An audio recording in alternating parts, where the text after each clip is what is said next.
নমস্কাৰ গল্প কবিতা ইত্যাদিলৈ আপোনালোক সকলোকে স্বাগতম জনাইছোঁ। আজি এটা গল্প আমি আলোচনা কৰিম, গল্প এটা পঢ়িম কম। সেই গল্পটো হ'ল বীৰবল। বীৰবলৰ সাধু, আকবৰ বীৰবলৰ কাহিনী আমি শুনি থাকোঁ। বীৰবল কোন আছিল? বীৰবল এটা কেৰেক্টাৰ, বহুত বুদ্ধি আছে, হাঁহি উঠা কথা কয়, বুদ্ধিৰ কথা কয়, এনেকুৱা বহুত সাধু আমি শুনি থাকোঁ, কাহিনী শুনি থাকোঁ। এতিয়া বহুতৰে প্ৰশ্ন হয়, বীৰবল কেৰেক্টাৰটো বনোৱা নেকি? সঁচাকেই মোগল সম্ৰাট আকবৰৰ এজন সভাসদ আছিল নেকি বীৰবল? তাৰে এটা কাহিনী। বীৰবল কোন আছিল, কেনেকৈ বীৰবল আহিলে আকবৰৰ সভাসদত, সেই বিষয়ে আজি অকণমান কম। এদিনাখন মোগল সম্ৰাট আকবৰ চিকাৰলৈ গৈছিল। আগৰ দিনৰ ৰজা মহাৰজাসকলে চিকাৰলৈ যায়, আপোনালোকে জানে। ঘোঁৰাৰে চিকাৰলৈ গৈছিল, তেওঁৰ লগত সৈন্য আছিল। চিকাৰ কৰি ঘূৰি আহোঁতে এখন বন হাবিত তেওঁৰ পিয়াহ লাগিল, কিন্তু তেওঁ পুখুৰী বা তেনেকুৱা বিল একো পোৱা নাই। ক'ত পানী খাব? পানী শেষ হৈ গৈছে, লগত নিয়া পানী। তেনেকৈ বিচাৰি থাকোঁতে বনত এটা ল'ৰা লগ পালে, খৰিকটীয়া ল'ৰা। খৰি কাটি বনৰ পৰা আহি আছে বনে বনে। তেতিয়া ল'ৰাজনক আকবৰে মাতি সুধিলে, শুনা বোপা, তোমাৰ নাম কি? তেতিয়া সেই ল'ৰাজনে ক'লে যে, আপোনাৰ নাম কি? তেতিয়া আকবৰ আচৰিত হ'ল ল'ৰাটোৰ কথা শুনি। ভাবিলে যে সাধাৰণ ল'ৰা নহয়, ইণ্টাৰেষ্টিং ল'ৰাজন। তেতিয়া ক'লে, ঠিক আছে, তুমি ইয়াতে চিনি পোৱা নেকি? তুমি সৰোবৰ বা বিল তেনেকুৱা কিবা য'ত আমি পানী খাম, পিয়াহ লাগিছে, তেনেকুৱা দেখুৱাই দিব পাৰিবা নেকি? তেতিয়া ল'ৰাজনে কৈছে, পাৰিম, সৰোবৰ এটা আছে আমাৰ ঘৰৰ ওচৰতে। ঘৰ ক'ত? ল'ৰাজনক সুধিলে। দূৰ নেকি ঘৰ? কৈছে, নহয়, খোজকাঢ়ি গ'লে দূৰ, কিন্তু ঘোঁৰাৰে গ'লে বেছি দূৰ নহয়। তেতিয়া ল'ৰাজনক ইণ্টাৰেষ্টিং লাগিল। আকবৰে ল'ৰাজনক নিজৰ ঘোঁৰাত উঠাই ল'লে আৰু বাট দেখুৱাই লৈ গ'ল ল'ৰাজনে। লৈ গৈ কিছু দূৰ যোৱাৰ পিছত তেওঁ দেখুৱালে যে এইটো সৰোবৰ। তেতিয়া ৰজাই নমাই দিলে আকবৰে। ল'ৰাজনে দৌৰি গৈ ওচৰতে থকা পঁজাঘৰটোৰ পৰা এটা কলহ লৈ আহিল, মাটিৰ কলহ, আৰু এটা গিলাচ, আৰু সৰোবৰৰ পৰা ধুনীয়াকৈ একলহ পানী লৈ আহিলে আৰু ৰজাক দিলে। আকবৰে খালে, পিয়াহ পলাল আকবৰৰ। তাৰপিছত ধুনীয়া চাফা পানী, ঠাণ্ডা পানী। আকবৰৰ লগত যে সেনা গৈছিল তেওঁলোককো দিলে, চিকাৰ কৰিব গৈছিল। তেওঁলোকে তৃপ্তিত খালে, ঘোঁৰাবিলাকক পানী খোৱালে। আকবৰে সুধিলে, বোপা কোৱাচোন এতিয়া তোমাৰ নামটো কি? তেতিয়া তেওঁ ক'লে, মোৰ নাম তো আপুনি নাজানে, গতিকে আপোনাৰ নামো মই নাজানো। তেতিয়া আপোনাৰ নাম কি কওকচোন? আপোনাৰ নাম ক'লেহে মোৰ নাম ক'ম, তেনেকৈ ক'লে। তেতিয়া ৰজাই ক'লে যে, মোৰ নাম আকবৰ, ভাৰতৰ বাদশ্বাহ মই, ভাৰতৰ ৰজা মই, মোৰ নাম আকবৰ, তুমি শুনিছানে? তেতিয়া তেওঁ ক'লে যে, তেওঁক চালাম দিলে, আকবৰক, ৰজাক চালাম দিলে। দিওঁতে ৰজাৰ ভাল লাগিল। চবে পানী খাই ল'ৰাজনক তেওঁৰ আঙুলিৰ পৰা এটা আঙুঠি খুলি আঙুঠি এটা দিলে। দি ক'লে যে, বোপা, তোমাৰ যেতিয়া অসুবিধা হ'ব, কিবা যদি অসুবিধা হয়, মোক যদি তুমি স্মৰণ কৰা, তেতিয়াহ'লে এই আঙুঠিটো লৈ মোৰ দৰবাৰত যাবা, দিল্লীত যাবা। দিল্লীত গৈ এইটো দেখুৱালে দাৰোৱানক, তোমাক যাব দিব, মোৰ দৰবাৰত তোমাক যাব দিব। ঠিক আছে। ল'ৰাজনে ৰাখি দিলে আঙুঠিটো, আৰু ৰজা গুচি গ'ল সৈন্য সামন্ত লৈ। তাৰপিছত বহুদিন গুচি গ'ল। এনেকৈ কিছুদিন যোৱাৰ পিছত ল'ৰাজনৰ দেউতাক ঢুকাই থাকিল। ল'ৰাজনৰ দেউতাক ঢুকাই থকাৰ পিছত তেওঁ খুৰাকৰ লগত থাকিলে, নিজেও খৰি কাটি জীৱন নিৰ্বাহ কৰি থাকিল। কিছু বছৰ পাৰ হ'ল। ল'ৰাজন বহুত কষ্ট কৰিলে, বহুত কষ্ট কৰে, কিন্তু তেওঁ এসাঁজ খাবৰ কাৰণে বহুত কষ্ট কৰিবলগীয়া হ'ল। এদিন ল'ৰাজনৰ মনত পৰিল যে, মোৰ হাতততো সেই আঙুঠিটো আছে, ৰজাই দিয়া। ঠিক আছে, মই ৰজাক গৈ কথাটো কওঁ যে মোৰ বহুত কষ্ট হৈছে। তেতিয়া সেই আঙুঠিটো লৈ ৰজা দিল্লী তেওঁ গুচি গ'ল, সেই ল'ৰাজন। দিল্লী গুচি যাওঁতে কিন্তু খোজকাঢ়ি যাবলগীয়া হ'ল তেওঁ। তেতিয়া বহুত দূৰ তেওঁ খোজকাঢ়ি বহুত দিন খোজকাঢ়ি গৈ দিল্লী পালে। এখন গাঁৱৰ পৰা, এখন বনৰ ওচৰত থকা গাঁৱৰ পৰা দিল্লী গুচি গ'ল। দিল্লীত গৈ তেতিয়া দৰবাৰ চলি আছিল। তেতিয়া গেটত যিজন আছিল তেওঁক দেখুৱালে যে মোক ৰজাই এইটো আঙুঠি দিছে আৰু যেতিয়াই হওক মোক দেখালে যাব দিব বুলি কৈছে। তেতিয়া দাৰোৱানে যাব দিলে। দৰবাৰ চলি আছে, এনেতে তেওঁ গুচি গ'ল ভিতৰত। আৰু চবেই আচৰিত হ'ল, যিখিনি সভাসদ আছিল, মন্ত্ৰী আছিল ৰজাৰ লগত দৰবাৰত, সিহঁতে আচৰিত হ'ল যে দুখীয়া এই ল'ৰাটো ক'ৰ পৰা আহিলে। তেতিয়া ৰজাইও তেওঁৰ ফালে চালে, আকবৰ চালে, প্ৰশ্নবোধক দৃষ্টিৰে চালে যে কি হ'ল, ল'ৰাজন সোমাই আহিল। তেতিয়া ল'ৰাজনে আকবৰক সেই আঙুঠিটো দেখুৱাই ক'লে যে আপুনি কিছু বছৰ আগতে মোক আঙুঠিটো দি কৈছিলে। তেতিয়া আকবৰৰ ঘটনাটো মনত পৰিল। তেতিয়া তেওঁক ক'লে যে ঠিক আছে, তুমি বহা, ইয়াত আমাৰ দৰবাৰ চলি আছে, মই কেইটামান প্ৰশ্ন কৰিছোঁ, সেই প্ৰশ্নকেইটাৰ উত্তৰ আমাৰ সভাসদে দিব।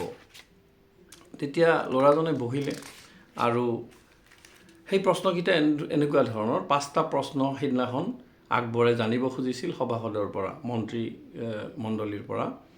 1 নম্বৰটো আছিল কি ফুল সকলোৰে ওপৰত, মানে সকলোতকৈ দৰকাৰী আৰু দেখাটো ভাল, 1 নম্বৰ প্ৰশ্ন।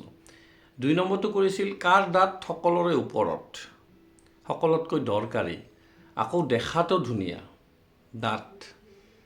3 নম্বৰটো আছিল কাৰ ল'ৰা সকলোৰে ওপৰত, সকলোতকৈ দৰকাৰী আৰু দেখাটো ভাল।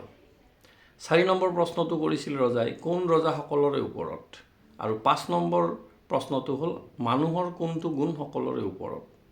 এই 5টা প্ৰশ্ন সভাসদৰ আগত যেতিয়া আকবৰে কৈছিল, তেতিয়া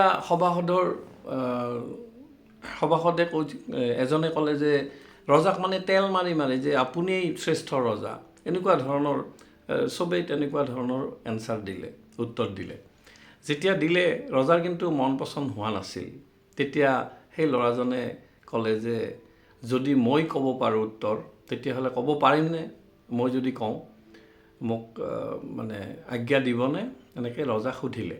ৰজাই কোৱাৰ আগতে মন্ত্ৰী যি পৰিষদে ক'লে যে কি হয়, কোন ল'ৰা এইবিলাক, ইমান ডাঙৰ ডাঙৰ প্ৰশ্নৰ উত্তৰ সি দিব খুজিছে, এনেকৈ হাঁহিলে, তাক ঠাট্টা কৰিলে। কিন্তু আকবৰে ক'লে যে ঠিক আছে তুমি দিয়া, কাৰণ আকবৰে সিদিনাখনেই গম পাইছিল যে ল'ৰাজনৰ বুদ্ধি আছিল। তেতিয়া ল'ৰাজনে ক'লে ঠিক আছে তুমি দিয়াচোন উত্তৰ। তেতিয়া ল'ৰাজনে কৈছে যে ইমান টানো নহয় প্ৰশ্নৰ উত্তৰ, কিন্তু আপোনালোকে নিশ্চয় ভাবি দিয়া নাই, মন্ত্ৰী পৰিষদক তেনেকৈ কৈছে। কৈছে মহাৰাজ, 1 নম্বৰ হ'ল ফুলৰ ভিতৰত কপাহৰ ফুলেই সকলোতকৈ ওপৰত। 1 নম্বৰ প্ৰশ্নটো যে কৰিছিল, কি আছিল প্ৰশ্নটো, কি ফুল সকলোৰে ওপৰত, মানে সকলোতকৈ দৰকাৰী আৰু দেখাটো ভাল, সেইটো প্ৰথম প্ৰশ্ন। তাৰে উত্তৰত ল'ৰাজনে কৈছিল ফুলৰ ভিতৰত কপাহৰ ফুলেই সকলোতকৈ ওপৰত, কাৰণ মানুহে এই ফুলৰ পৰাই সূতা তৈয়াৰ কৰে, কাপোৰ বয়, কপাহ ফুল নাথাকিলে আমি কাপোৰ পিন্ধিবলৈ নাপালোহেঁতেন। ঢকঢকীয়া বগা কপাহ ফুল দেখাটো বৰ ধুনীয়া, সেয়ে মোৰ বিবেচনাত কপাহ ফুলেই হ'ল সকলোৰে ওপৰত। 1 নম্বৰ প্ৰশ্নৰ উত্তৰ। ৰজাই আচৰিত হ'ল, সভাসদো আচৰিত হ'ল, ইমান ধুনীয়াকৈ প্ৰশ্নটোৰ উত্তৰ দিছে। 2 নম্বৰ, নাঙলৰ ফালৰ দাঁত সকলোৰে ওপৰত। দাঁত কি দাঁত সকলোৰে ওপৰত বুলি সুধিছিল দ্বিতীয় প্ৰশ্নটো। সি ক'লে যে নাঙলৰ ফালৰ দাঁত যে আছে সকলোৰে ওপৰত, কাৰণ এই দাঁতৰ সহায়তে আমি মাটি চহ কৰোঁ, ফচল উৎপাদন কৰোঁ, সেই ফচল খাই আমি বাচি আছোঁ। নাঙলৰ ফালৰ দাঁত নাথাকিলে আমি মাটি চহ কৰিব নোৱাৰিলোহেঁতেন, শস্য উৎপাদন কৰিবও নোৱাৰিলোহেঁতেন, আমি দুবেলা দুমুঠি খাবলৈকো নাপালোহেঁতেন। সেয়ে মোৰ মতে নাঙলৰ ফালৰ দাঁতেই সকলোৰে ওপৰত। ধুনীয়া উত্তৰ, ৰজাই আচৰিত হ'ল। 3 নম্বৰ উত্তৰত তেওঁ ক'লে গাই গৰুৰ ল'ৰা পোৱালি মানে ষাঁড় বা বলদেই হ'ল সকলোতকৈ ভাল ল'ৰা, কাৰণ বলদে মাটি চহ কৰে, বলদ নাথাকিলে আমি কৃষি কৰ্ম কৰিব নোৱাৰিলোহেঁতেন, শস্য উৎপন্ন কৰিব নোৱাৰিলোহেঁতেন। গতিকে বলদেই হ'ল, বলদৰ হালেই হ'ল সেইটো বস্তু 3 নম্বৰ উত্তৰ, যে বলদ নহ'লে খেতি বাতিৰ কাম নচলে, সেয়ে শিশু বলদেই সকলোতকৈ ভাল ল'ৰা। আকৌ আচৰিত হ'ল, ৰজা আচৰিত, মন্ত্ৰী পৰিষদ আচৰিত, যে ই কেনেকৈ জানে, ইমান দুখীয়া ধৰণৰ ল'ৰাটো, দুখীয়া ল'ৰা, দেখিলে সাজপাৰ দেখিলে গম পায় দুখীয়া, সিমান বয়সো হোৱা নাই ল'ৰাৰ, কিন্তু ইমান ধুনীয়া উত্তৰ। 4 নম্বৰত সি উত্তৰ দিছিল, যি দেৱতাই আকাশৰ পৰা ধৰাত পানী যোগায় তেওঁৱেই আমাৰ সৰ্বোত্তম ৰজা, তেওঁৱেই সকলো ৰজাৰ ৰজা, তেওঁৱেই দেৱৰাজ। তেওঁ পানী নিদিলে আমি কৃষিকাৰ্য কৰিব নোৱাৰিম, অৰ্থাৎ খেতি কৰিব নোৱাৰিম আৰু শস্য উৎপাদন কৰিবও নোৱাৰিম। কিন্তু এই 4 নম্বৰ প্ৰশ্নৰ উত্তৰত সকলোতকৈ উত্তম ৰজা কোন যেতিয়া প্ৰশ্ন সুধিছিল, তেতিয়া চব সভাসদেই আমাৰ আকবৰ সকলোতকৈ শ্ৰেষ্ঠ ৰজা বুলি কৈছিল, তেল মাৰিছিল। কিন্তু এই ল'ৰাজনে কোৱা নাছিল। ল'ৰাজনে কৈছিল যে যোনে আমাক পানী দিয়ে সেই দেৱতাই সকলোতকৈ ডাঙৰ ৰজা। আৰু 5 নম্বৰত সৎ সাহসেই হ'ল মানুহৰ সকলোতকৈ ডাঙৰ গুণ। সৎ সাহস নাথাকিলে মানুহে কোনোদিন ডাঙৰ হ'ব নোৱাৰে। সেয়ে মোৰ বিবেচনাত মানুহৰ অন্যান্য গুণতকৈও সৎ সাহস গুণটোৱে সকলোৰে ওপৰত। এই 5টা প্ৰশ্নৰ উত্তৰ শুনি আকবৰ সঁচাকেই খুব ভাল পালে ল'ৰাজনক। গম পালে যে তেওঁৰ কিমান তীক্ষ্ণ বুদ্ধি আছে, বিচাৰ বিবেচনা তেওঁ কৰিব পাৰে, উচিত বিচাৰ বিবেচনা তেওঁ গম পালে। আৰু সভাসদেও মানি ল'লে যে হয়, সি সঁচাকেই ওপৰত। তেতিয়া আকবৰে পৰম সন্তোষেৰে ল'ৰাজনক সাৱটি ধৰিলে আৰু ক'লে যে তোমাৰ নামটো মই আজিও নাজানিলোঁ, কাৰণ সিটো সিদিনাখন নামটো নক'লে, ৰজাইহে ক'লে মই আকবৰ বুলি, কিন্তু সি নামটো নক'লে। তেতিয়া ক'লে যে মই তোমাৰ নাম নাজানো আজিও, কিন্তু মই তোমাক নতুন এটা নাম দিম, সেইটো হ'ল বীৰবল। বীৰবল মানে হ'ল, তাক ক'লে যে বীৰবলৰ অৰ্থ হ'ল যে সকলোবোৰ কথা ভালকৈ জনা, যাৰ বোধ আছে, বুজি পায়, যাৰ চেতনা আছে, সেইটোৰ নামে সেইটোৱে হ'ল বীৰবল। গতিকে তোমাৰ নাম আজিৰ পৰা বীৰবল ৰাখিলোঁ। আৰু তাৰপিছত তেওঁক 1000 সোণৰ মুদ্ৰা দিলে। দিয়াৰ পিছত তেওঁক তাতে ৰাজধানীত থকাৰ ব্যৱস্থা কৰি দিলে। আৰু তেতিয়াৰ পৰা সেই ল'ৰাজন আকবৰৰ বিশ্বস্ত হ'ল আৰু লাহে লাহে সেই সভাসদত সোমাই গ'ল আৰু মন্ত্ৰী হ'ল। গতিকে আকবৰৰ যিটো কয় নৱৰত্ন আছে, এই নৱৰত্নৰ এটা ৰত্ন হ'ল বীৰবল। গতিকে আমি বীৰবলৰ সাধু শুনি থাকোঁ, আকবৰ বীৰবলৰ সাধু শুনি থাকোঁ, বুদ্ধিৰ কথা শুনি থাকোঁ, হাঁহি উঠা গল্প শুনি থাকোঁ, কিন্তু বীৰবল আচলতে কেনেকৈ আহিল, বীৰবল কি ল'ৰা, ইমান দুখীয়া এখন গাঁৱৰ পৰা, দুখীয়া এটা ফেমিলিৰ পৰা সি উঠি আহি আকবৰ বাদশ্বাহ ভাৰতৰ সেই সময়ৰ মোগল সম্ৰাট, সেই আকবৰৰ এক ঘনিষ্ঠ মন্ত্ৰী হ'ল, সভাসদৰ এজন ব্যক্তি হ'ল, নৱৰত্নৰ এজন হ'ল, সেইজনে হ'ল বীৰবল। এই বীৰবলৰ সাধুটো ৰুণুমী শৰ্মাই যুগুত কৰি উলিওৱা এখন কিতাপ বীৰবলৰ সাধু।